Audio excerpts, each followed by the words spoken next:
절제를 할 줄 알고 상품에 대해서 이해하고 있으면 뭐를 해도 상관이 없는 거고, 그리고 절제를 하시면 기회가 또 옵니다. 네, 그렇죠. 꼭 한 방에 끝낼 필요가 없어요.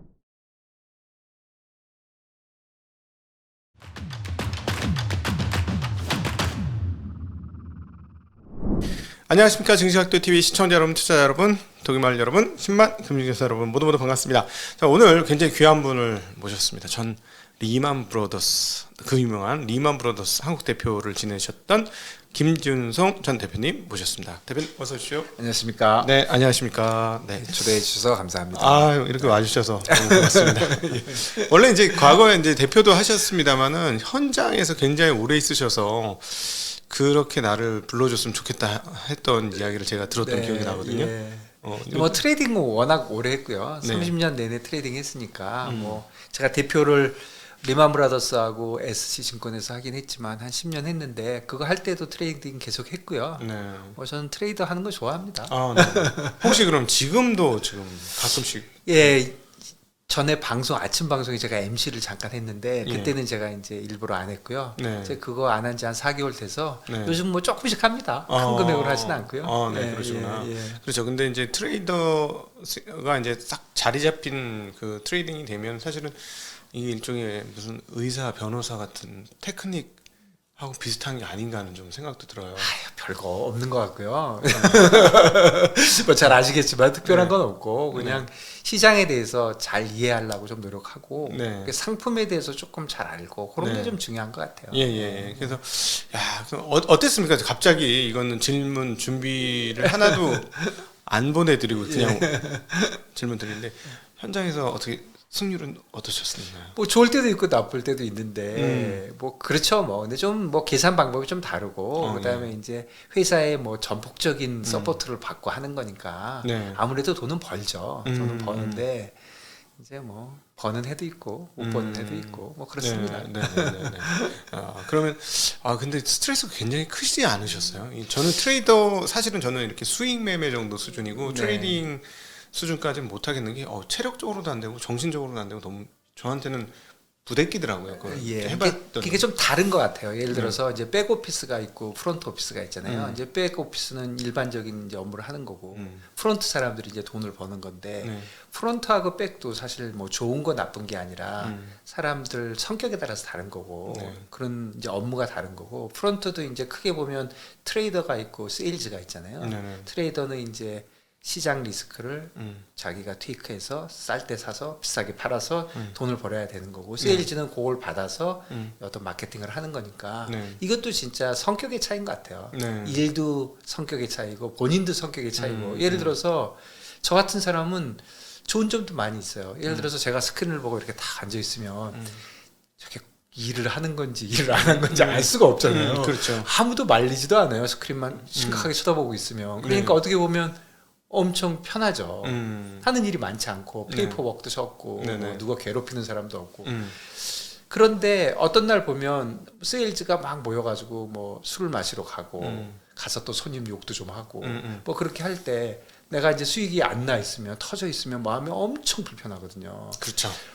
나도 그냥 저렇게 몸으로 때울 걸 내가 여기서 지금 무슨 짓을 하고 있는 건가, 맞아요. 그런 생각이 들 때도 있거든요. 네. 그러니까 조금 성격도 좀 차이가 있는 거고 본인의 성격도 차이가 있는 거고 일 성격이 좀 다른 거죠. 그렇죠. 근데 저는 뭐 운이 좋아서 좋아하는 스타일이에요. 좋아하는 스타일이고 그렇게 스트레스 많이 받는 스타일 아니고 터지면 아예 다음에 벌면 되지 뭐. 네. 그리고 뭐 제 시니어들이 야 너 그만해. 그러면 이제 그만하면 되니까.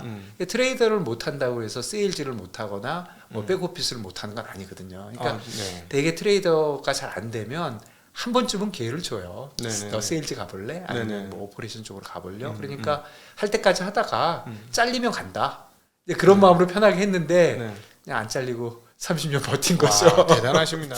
아닙니다. 아니 사실은 이건 그래서 아까 제가 뭐 무슨 기술하고 비슷하다라고 말씀드린 게, 이게 뭐 세일즈 하시던 분들이 갑자기 와서 트레이더를 잘한다? 이거는 좀 전혀 다른 얘기거든요. 근데 트레이딩 하는데 약간의 이렇게 뭐라 그럴까 트레이닝은 좀 필요한 것 같아요. 네. 그냥 왜 길거리에 있는 붕어빵 장사도 잘 하려면 제가 붕어빵 장사를 뭐 폄하하는 건 아니지만 한 5년은 걸린대잖아요. 그러니까 트레이딩 하려면 조금 이렇게 뭐라 그럴까 훈련, 네, 훈련 같은 건 좀 필요한데 특별한 훈련이 아니라 절제하는 훈련이죠. 절제를 못하면 사실 뭐 돈을 무제한으로 갖고 베팅을 하는 사람은 없잖아요. 그러니까 절제할 줄 알아야 되는데 그런 절제하는 거는 좀 처음부터 착실하게 배우면 좀 도움이 된다. 사실 됩니다. 그게 지금 굉장히 쉬운 것처럼 말씀하셨는데 세상 어려운 일 아니겠습니까? 어렵죠. 그래서 사실은 우리 투자가들 보면 이제 저같이 IB에서 인베스트먼트 뱅킹에서 트레이더 하는 사람들이 있고 펀드 매니저 있고 일반 개인 투자가로 크게 나눠 보면 IB 트레이더와 펀드 매니저는 둘 다 기관 투자가잖아요. 그렇죠. 근데 개인 투자가들은 사실 IB 트레이더하고도 가까운 것 같아요. 펀드 매니저들은 뭐 저보다 더 잘 아시겠지만 남의 돈을 고객 돈을 받아서 자기가 어딘가에 투자를 하고 그리고 목표가 어떤 벤치마크 있잖아요. 네네, 그렇죠. 벤치마크보다 조금만 잘하면 되잖아요. 그렇죠. 예를 들어서 코스피가 10% 오르면 나는 11%만 벌면 되고 코스피가 20% 빠지면 나는 18%만 빠지면 되는 거잖아요. 근데 그렇게 하는 트레이딩이고 IB는 뭐 그런 거에 관계없이 내가 너 뭐 하는지는 관계없는데 일단 돈을 벌어. 이렇게 하니까 개인하고 똑같죠. 예를 들어서 개인이 코스피가 작년에 20% 빠졌는데 내가 15% 빠졌다고 좋아할 사람은 없잖아요. 그렇죠. 그러니까 사실은 IB 트레이더와 개인 투자가들이 좀 비슷해요. 비슷한데 제가 보기에는 그때 여쭤보신다면 두 가지입니다. 하나는 상품에 대해서 좀 이해를 하고 시장에 대해서 이해한다는 건 너무 막연한 말이고 그냥 상품에 대해서 좀 이해하고 그 다음에 절제를 할 줄 알고 그 두 가지는 그래도 해야지. 이게 되게 위험한 거잖아요. 그렇죠. 진짜 하루아침에 그 모든 재산을 날릴 수 있는 거기 때문에 위험한 거기 때문에 그런 절제하는 거는 좀 필요하다 그런 생각이 듭니다. 갑자기 그 하루아침에 이런 말씀을 하시니까 딱 떠오르는 인물이 한 명 있었습니다. 빌황. 정말 그분은 정말 부자 되는 속도도 기가 막히게 빨랐고 그 미국에 살고 있는 특별히 뉴욕이나 이 근처에 살고 있는 한인들한테는 모르는 사람이 없을 정도로 유명했던 사람이라고 그러더라고요. 그다음에 기부도 많이 했고 그런데 정말 하루아침에 한순간에 그럼요. 진짜 시장이 어디로 움직일지는 아무도 모르기 때문에 항상 리스크 관리를 해야지. 뭐 저는 개인적으로는 그분 잘 모르지만 그분 트레이딩 한 거나 이런 게 보면 진짜 너무 리스크가 커서 저러면 아무리 이제까지 잘해와도 한 방에 갈 수 있다. 그렇죠. 그런 식으로 매니저 하면은 사실 뭐 안 되는 거죠. 전문 투자가든 아니면 부업으로 하든 뭐 취미로 하든 뭘로 하든 간에 자기의 그 리밋 안에서 해야지. 그거를 벗어나서 이거는 뭐 그러니까 이런 게 좀 나쁜 것 같아요. 뭐 달러는 무조건 올라야 돼. 뭐 채권은 무조건 내려야 돼. 그렇게 어떻게 돼야 된다고 자기가 생각을 하고 그냥 확증 편향으로 계속하면 틀릴 수 있거든요. 그거 다 맞추면 누가 이러고 있겠어요. 그렇죠. 그러니까 내가 틀렸을 때 한 방에 내가 아주 시장에서 아웃이 되는 그런 리스크는 테이크하면 안 되죠. 그렇죠. 아무리 맞을 것 같아도. 그러니까 그렇게 관리를 하는 게 그게 진짜 관건이다 이런 생각이 듭니다. 그분의 이제 재산을 쌓았던 게 이제 뭐 수조 단으로 언급이 되니까 그 짧은 시간에 그렇게까지 벌었던 걸 보면 정말 레버리지를 썼고 승승장구를 했던 것 같아요. 그러니까 거기까지 간 것도 신기하지만 덕분에 그렇게 짧은 순간에 믿을 수 없을 정도로 CS 은행을 작살낼 정도로 그렇게 큰 사고를 그럼요. 그래서 사실은 이게 사실 베팅하는 게 요즘은 예전보다 더 편해져가지고 핸드폰 하나만 있으면 그거보다 꾹꾹꾹 눌러서 다 할 수 있잖아요. 그렇죠. 그러니까 너무 하기가 편하게 돼 있기 때문에 진짜 관리가 본인이 절제를 제대로 못하면 사실 이 금융 투자가 엄청 위험한 거거든요. 그러니까 그런 거를 좀 신경을 써야 된다. 그런 생각이 듭니다. 혹시 그 개인적으로 그 절제하기 위해서 어떤 훈련을 하셨고 또 리스크 관리는 어떻게 하셨는지? 뭐 구체적으로는 저보다는 그냥 저는 회사에서 이제 들어갈 때부터 트레이더로 들어가서 이제 트레이더로서의 트레이닝을 꾸준히 받아왔는데 결국은 보면 IB에서 가르치는 트레이딩은 뭐 굉장히 테크니컬하게 얘기하면 스탑로스입니다. 너 스탑로스 다른 거 다 그만두고 너 한 달에 예를 들어서 1,000만 원 또는 1억 또는 100만 불이 터지면 트레이딩을 그만해라. 그겁니다. 근데 그거 지키면 됩니다. 그거 지키면 되고 이제 조금씩 잘하게 되면 그 스탑로스가 늘어나거든요. 그래서 스탑로스를 회사에서 받게 되면 그 스탑로스를 정확하게 지키는 거. 그게 사실 너무너무 쉬운 건데 잘 못 지키거든요. 그러니까 개인도 마찬가지인 거예요. 그걸 왜 못 지킬까요? 내 돈이면 못 지킬 것 같아요. 제가 회사 돈이든 내 돈이든 다 마찬가지인데 네. 스탑로스를 받게 되면 거기 되면 그냥 뭐 테크니컬하긴 되게 쉬워요.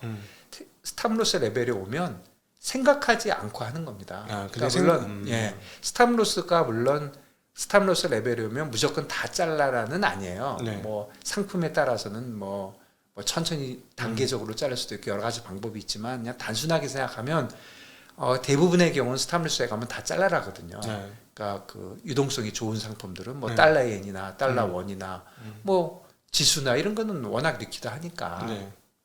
단순하고 그런 거는 그냥 잘라라거든요. 그러면 그 순간에 가면 자르면 되거든요. 네네네. 그 쉬운 거예요. 그냥 가면 스크린에 딱 갔어요. 스탑로스 레벨에.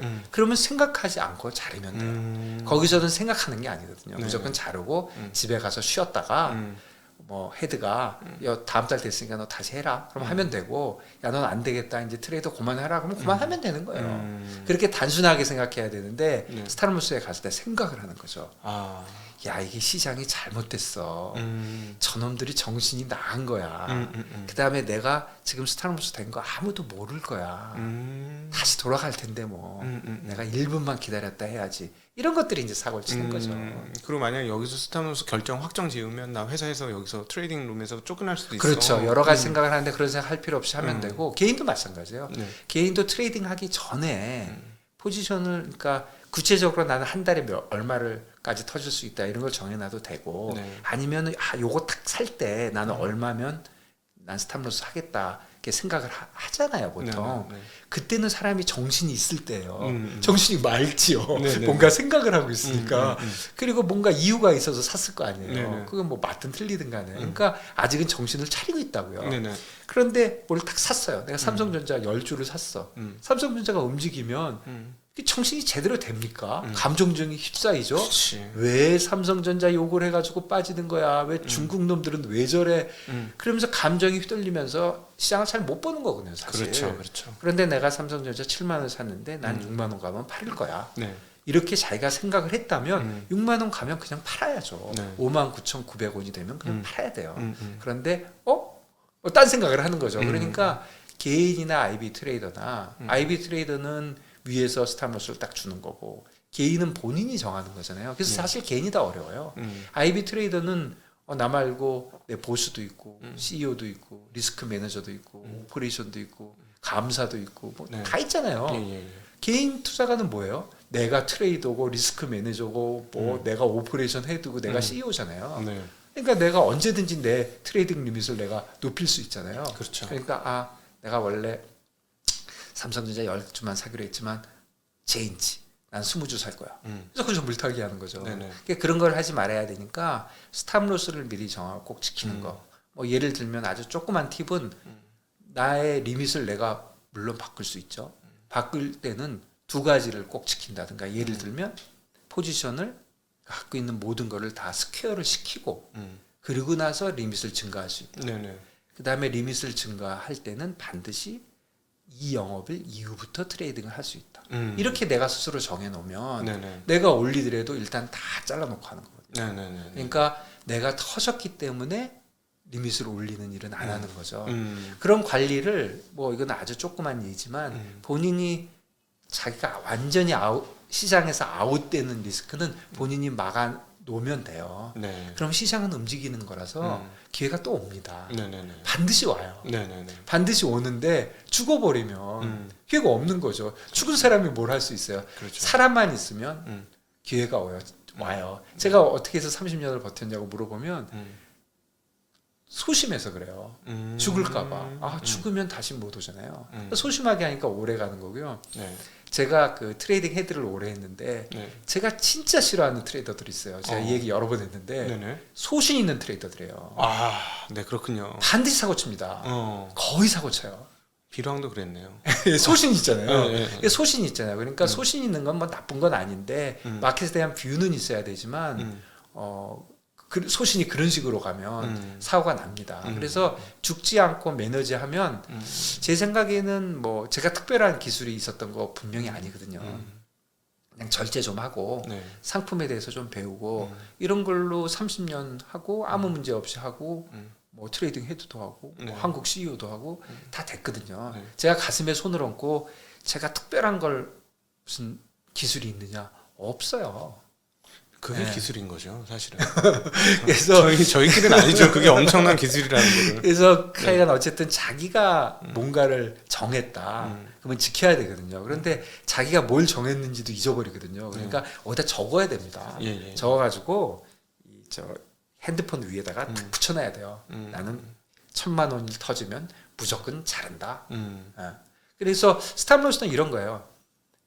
첫 번째 프라이스에 하면 됩니다. 예를 들어서 나는 1,000만 원에 자르려고 했는데 보니까 980만 원, 1,020만 원까지 터졌어요. 상관없어요. 내가 처음으로 인식한 그 순간에 하면 됩니다. 그런데 마치 못 본 척하면 안 되고 그렇지. 첫 번째 인식한 순간 했는데 실제로 자르다 보니까 더 많이 터졌어요. 상관없습니다. 그런 건 아무 문제가 안 돼요. 그 IB에서 제일 중요하게 본 거는 얘가 첫 번째 인식했을 때 잘랐느냐. 그게 관건입니다. 그런 사람들은 뭐 책임도 묻지 않고 절대 회사에서 잘리는 일이 없어요. 잘리는 친구들은 다 그겁니다. 첫 번째 인식했는데 넘어간 거고 그게 운 좋게 돌아갔어요. 그런데 몇 달 있다가 걔가 인식했는데 안 잘랐던 게 발견이 됐어요. 잘 안 되지만 뭐 어떻게 하겠습니까? 그냥 해봅니다. 나중에 또 그럴 일을 벌일 수 있어요. 그러니까 지금 말씀을 다시 한번 정리해 보면 시장에 대한 잡히지 않는 바람과 같은 시장에 대한 소신을 갖는 건 굉장히 위험한 것이고 제어할 수 있는 내 행동에 대한 소신과 원칙을 갖는 게 그렇죠. 굉장히 중요하다. 사실은 너무 쉬워요. 미리 정해놓고 난 거기 가면 자른다. 예를 들어서 뭐 내가 보통 저한테 많이 물어보는 게 한 달에 한 1,000만 원 벌고 싶으면 제가 뭐 주식을 얼마까지 갖고 거래를 하면 됩니까? 뭐 선물이나 옵션을 하면 레버리지를 많이 해주잖아요. 그런 건 위험한 건데 내가 선물을 몇 개까지 살게 될까요? 그런 거 생각 안 하셔도 돼요. 그러니까 다 변동성이 다르니까 그거는 자기 느낌대로 하면 되고 딱 한 가지 나는 한 달에 1,000만 원이 터지면 일일부터 시작해서 나는 무조건 그만한다. 이것만 정해놓으면 그 사람이 뭐 선물을 100개를 사든 10개를 사든 중요하지가 않아요. 바보가 아니면 선물을 1,000개 사면 딱 두 틱만 움직여도 1,000만 원이 터질 거 아니에요. 그쵸. 그러니까 바보죠. 그거는 들어가자마자 바로 스탑로스 달 테니까 이렇게 움직이면 그러니까 본인이 알아서 그 변동성을 생각해서 선택을 하겠죠. 근데 사실은 본인이 변동성을 보고 야 내가 1,000만 원을 터질 수도 있는데 내가 다음 주에 출장을 가서 다음 주에는 트레이딩을 못 하는데 일주일 정도면 어느 정도까지는 변하는데 그럼 1,000만 원 갈지도 모르겠네. 그러니까 내가 포지션을 좀 작게 잡아야 되겠네. 이런 건 본인이 생각하는 거거든요. 그리고 본인이 생각하는 게 사실 다 맞아요. IB에 있으면 그런 거를 리스크 매니저들이 정해주지만 본인은 그렇게까지 복잡하게 안 해도 돼요. 그리고 IB 트레이더들은 너는 뭐 주식만 해. 너는 뭐 채권만 해. 이렇게 좀 나누거든요. 아주 시니어가 아니면 나눠서 하거든요. 그런데 나는 내 마음대로 하잖아요. 미국 채권도 하고 한국 채권도 하고 미국 주식도 하고 뭐 일본 주식도 하고 환율도 하고 하니까 내 마음대로 하는 건 좋은데 다만 전체를 합쳐서 그러니까 뭐 이렇게 하면 또 이렇게 하는 사람도 있어요. 내가 외환에서는 1,000만 원 어디는 1,000만 불 그렇게 복잡하게 하지 말고 스탑로스는 간단해야 돼요. 그냥 한 달에 어쨌거나 내가 1,000만 원 터지면 그만한다. 그리고 이거는 뭐 선물은 아직 안 잘랐으는 거니까 미실현 손익이다. 그런 말도 안 되는 우기지 말고 뭐든지 막투막가스로 해서 내가 1,000만 원이 터지면 무조건 자르는 거죠. 그런 것만 잘 지키게 되면 시장을 보는 거는 사실 시장에 왔다 갔다 하잖아요. 그렇죠. 그러니까 개인들이 저는 돈을 버는 근본 이유는 시장에 왔다 갔다 하기 때문이에요. 그러니까 어느 정도 좀 버티면 벌 수가 있거든요. 그러니까 그런 면에서 해야 되는데 결국은 스탑로스가 제일 관건이다. 그렇게 다시 한번 강조하고 싶습니다. 여쭤보시니까.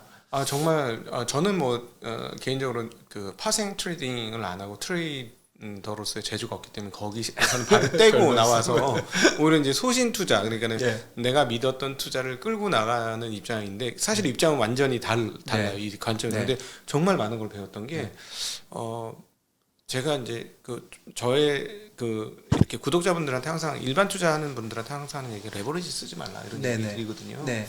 그러니까 레버리지 쓰면 내가 제어가 안 되는 네. 거잖아요. 네. 내가 언제 어떻게 포지션을 갖고 와야 되는 게 레버리지로 의해서 모든 게 다 헝클어져 버리니까 그러니까 그것도 일종의 소신 투자를 하려면 말씀하신 대로 손실의 확정성을 제어하지 않고 소신 투자해가지고는 망하는 거고. 그러니까 레버리지를 쓰면 망해버리거든요. 근데 사실은 저는 그 레버리지에 관련돼서는 조금 뭐 생각이 좀 다르다고 그럴까? 조금 좀 다르게 생각하는 건 뭐냐면 레버리지는 나쁜 게 아니에요. 예를 들어서 현물을 사지 않고 선물을 산다. 그거는 그 자체가 레버리지, 상품 자체가 레버리지가 됐잖아요. 그러면 현물을 사는 것보다 선물 사는 게 훨씬 효율적이거든요. 그러니까 효율적이란 건 보통 다 두 가지인데 하나는 수수료가 적고 두 번째는 이제 유동성이 좋은 거예요. 근데 대부분의 상품은 유동성은 좋으니까 그거는 무시한다 하더라도 효율성이라면서 수수료 면에서 보면 선물과 현물은 비교를 할 대상이 아닐 정도로 선물이 싸죠.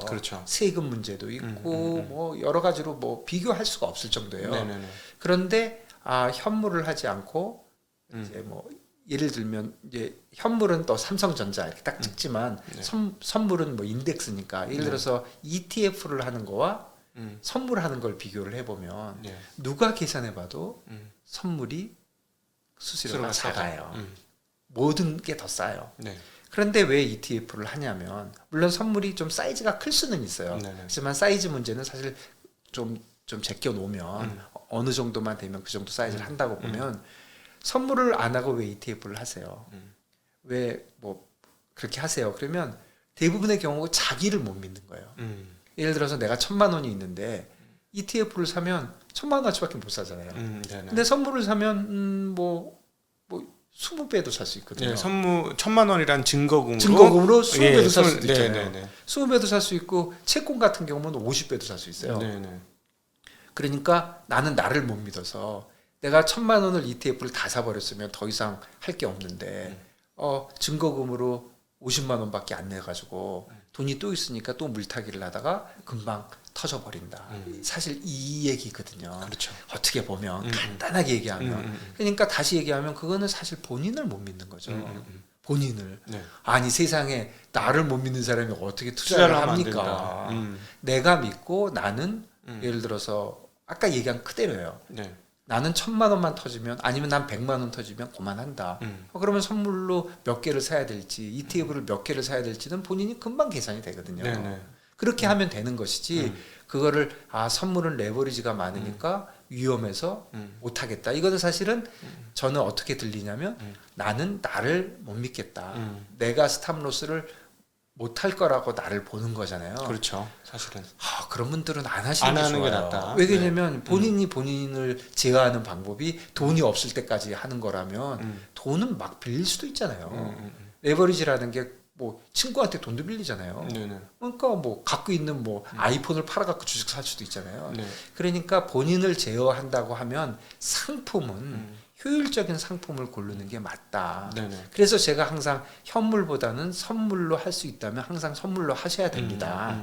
물론 뭐 선물은 인덱스밖에 못 사니까 나는 꼭 삼성전자를 사야 되겠다. 근데 삼성전자 선물은 별로 유동성이 없다. 이런 경우가 아니라면 가장 효율적인 상품을 해야 되고 혹시 당구 치십니까? 당구장에서 당구 오래 치면 돈 누가 땁니까? 딱 한 명만 따잖아요. 탐구장 주인. 그리고 거래를 특히 데일리로 많이 하시는 분들은 이 사실 그 수수료가 작다고 그래서 쪼잔하게 내가 한 달에 1,000만 원씩 버는 내가 왜 10,000원 수수료를 갖고 그래? 김준성 왜 저 잡을 따로 그거 아니라니까요. 그게 시간이 지나면 그게 말을 합니다. 그게 말을 하고 또 당연히 쓸데없이 수수료를 많이 낼 필요는 없는 거니까 특히 세금 같은 거 관련해서 보면 그래서 파생 상품이든 뭐든 간에 상품을 좀 이해를 하고 그리고 나서는 본인 절제만 할 줄 안다면 효율적인 상품을 해야죠. 효율적이지 않은 상품을 하는 거는 그렇게 할 이유가 없고 그 이유가 레버리지 쓰다가 내가 폐가 망신할지도 몰라. 그거는 그 이유를 잘 생각해 보면 네. 그게 본인을 못 믿는 거라면 그건 한번 생각을 진지하게 해보셔야 되는 거죠. 네네네. 그런 쪽에서 저는 네. 말씀드립니다. 예. 네, 지금 우리 김 대표님께서 왜 이렇게 강하게 스탑로스를 강조했는지 지금 말씀을 들으시면 네. 충분히 이해되실 네. 것 같아요. 그러니까 자기를 제어할 수 없는 사람은 투자 세계에 발을 들여놓는 것 자체가 너무 위험한 행동이고 네. 자기 스스로 제어가 안 되고 믿지 못하는 사람들이 투자를 할 거면 훈련되고 들어와라. 그래, 네. 맞습니다. 네. 예, 이게 사실은 엄청 위험한 겁니다. 네. 예, 엄청 위험한 거기 때문에 그러니까 뭐 어렵고 이런 건 아닌데 그리고 또 좋은 거는 뭐가 있냐면 사실 우리가 뭐 달러엔도 얘기하고 뭐 주식도 얘기하지만 사실 오르고 내려가 진짜 반반이잖아요. 그렇죠. 누가 알아요? 아무도 모르잖아요. 음. 그러니까 요즘 뭐 유튜브 뭐 이렇게 하듯이 유튜브도 하는 사람도 그냥 아무렇게나 얘기해도 되는 거예요. 오를지 내릴지 어떻게 알아요? 오르면 내가 맞은 거고 틀리면은 뭐 그럴 수도 있는 거지. 네네네. 그리고 틀리면 말 안 해도 되고. 그리고 틀리면 내가 그거 다 맞히면 뭐 이거 하고 있겠어요? 이렇게 농담이나 하고 넘어가면 되는 거예요. 그러니까 네네. 누구라도 마켓을 코멘트하는 거는 본인의 생각을 얘기하는 것이고 진짜 이 트레이딩의 핵심은 마켓을 맞히는 게 아니라 네. 절제를 하는 거죠. 네네. 절제만 하면 시장은 24시간 열려 있기 때문에 네. 뭐 얼마든지 기회가 있어요. 네. 얼마든지 기회가 있고 또 본인이 잘 맞히는 게 있어요. 그래서 사실은 저는 비트코인 투자하는 젊은 사람들 갖고 뭐라고 하는 거에 대해서도 저는 그렇게 생각 안 해요. 네. 야, 비트코인을 투자하나 삼성전자를 투자하나 다른 게 뭐가 있어요. 다 같은 거예요. 네. 비트코인 투자한다면서 밤새고 한대요. 네. 아니 낮에 투자하는 거하고 밤에 투자하는 거하고 무슨 문제가 있어요. 물론 밤에 그래가지고 낮에 자기 본업을 못한다면 문제가 있지만 본인이 컨트롤하면 되는 거예요. 네. 그러니까 비트코인을 하든 뭐를 하든 간에 무슨 불법적인 걸 하지 않는다면 본인이 컨트롤을 하고 그게 효율적이고 그 상품에 대해서 자기가 이해를 하고 있고 네. 그러면 세상에 뭐를 해도 상관없는 거죠. 그러니까 결국은 뭐 같은 얘기로 제가 돌아가지만 절제를 할 줄 알고 상품에 대해서 이해하고 있으면 뭐를 해도 상관이 없는 거고 그리고 다양하게 해야 뭐 이런 게 있어요. 자기가 잘 맞히는 게 있어요. 어떤 사람은 주식을 좀 잘 맞히고 네. 어떤 사람은 외환을 좀 잘 맞히고 네네. 그 잘 맞히는 게 좀 있어요. 예를 들면 저는 트레이딩을 그러니까 주식 뭐 외환 이자율 뭐 커머디티 다 하긴 했는데 제일 오래 한 걸로 하면 이자율인데 네. 제가 외환을 좀 잘 맞히는 스타일이에요. 네. 그냥 지나놓고 보니까 내가 외환은 좀 맞췄어. 음. 내가 이자율은 진짜 되게 못 맞춰. 음. 그런 게 느낌이 있거든요. 네. 솔직하게 얘기하면 저는 이자율은 진짜 좀 어려워요. 항상 어렵고 네. 외환은 조금 잘 맞히는 편이고 뭐 주식은 반반인 것 같고 느낌이 그러면 아무래도 또 이 자신감도 중요하거든요. 네네. 딱 샀는데 올라. 음. 좋죠. 샀는데 딱 내려. 네. 그럼 사실 잘못되긴 한 그렇죠. 거예요. 난 오른다고 생각했는데 뭔가 잘못된 거예요. 네. 그러면 제가 또 팔랑기거든요. 이거 왜 내렸지? 오른다고 생각했는데. 근데 옆에서 뭐 점장님께서 야, 그거 너 틀린 것 같아. 이게 어쩌고 저쩌고 하면 그런가? 알았어. 이제 자른단 말이에요. 팔랑기가 있어요. 그런데 내가 조금 자신 있으면 조금 버티는 거죠. 네. 저거 아닐 수도 있어. 저번에도 안 그랬어. 네네. 그러니까 버틸 수도 있죠. 그러니까 자기가 뭔가 판단을 해서 이렇게 끌고 갈 수가 있어요. 그러니까 판단을 해서 끌고 가고 뭐를 하는 거는 다 본인이 하는 건데 중요한 거는 어떤 순간이 와서 스탑로스가 오면 생각을 하면 안 돼요. 그때는 그냥 잘라야 돼요. 네네네. 그래야지 넥스트가 있는 거죠. 네. 아마 조금 투자를 해보신 분들은 지금 우리 김 대표님이 하신 말씀 무슨 막 이런 지금 속으로 뭐랄까 환호성 또는 탄식을 하실 것 같은데 그래서 말씀드려요. 되게 단순하다고 얘기하시지만 그 절제 그리고 리스크 관리라는 게 보통 어려운 게 아닙니다. 해보시면 아시겠지만 세상에 나라는 존재가 굉장히 이 트레이딩 시장에 보면 버겁다는 걸 많은 분들이 느끼시게 될 거예요. 담배 못 끊는 거하고 비슷한 것 같아요. 그러니까 이거 분명히 안 해야 되는데 거기서 이제 그 절제를 못하는 건데 제가 다시 말씀드리지만 같은 얘기 중원부원하지만 굉장히 위험한 거고요. 그리고 절제를 하시면 기회가 또 옵니다. 네, 그렇죠. 꼭 한 방에 끝낼 필요가 없어요. 기회가 네. 너무 끝도 없이 오기 때문에 네. 그럴 생각이 듭니다. 네, 저는 우리 김 대표님 바로 이 이야기를 같이 투자하는 사람들도 상당 부분 많이 공감할 거라고 보여요. 네, 네. 그리고 저는 같이 투자하는 것도 다 같게 보는데요. 물론 하루에 뭐 100번씩 트레이딩하는 사람들 있잖아요. 사고 팔고 그런 사람이 있고 어떤 사람은 사가지고 10년씩 가져가잖아요. 전 다 똑같다고 생각해요. 예를 들어서 나는 뭐 삼성전자를 사가지고 10년을 가보겠다. 나는 굉장히 적은 뭐 전자주 뭐를 사가지고 10년을 가겠다. 아니면 뭐 비상장 주식을 가서 10년을 가겠다. 다 좋아요. 그리고 항상 마크투마켓으로 생각을 해서 뭐 비상장 주식은 마크투마켓이 알기는 어렵지만 그래도 나는 대강은 알잖아요. 그러니까 뭐를 하든 간에 똑같아요. 그것도 스탑로스를 조금 장기 투자라니까 좀 크게 가져갈 수는 있죠. 레버리지가 안 돼 있는데 내가 뭐 1억어치를 사가지고 10년을 가겠다. 그런데 속으로 난 이게 빵원이 돼도 좋아.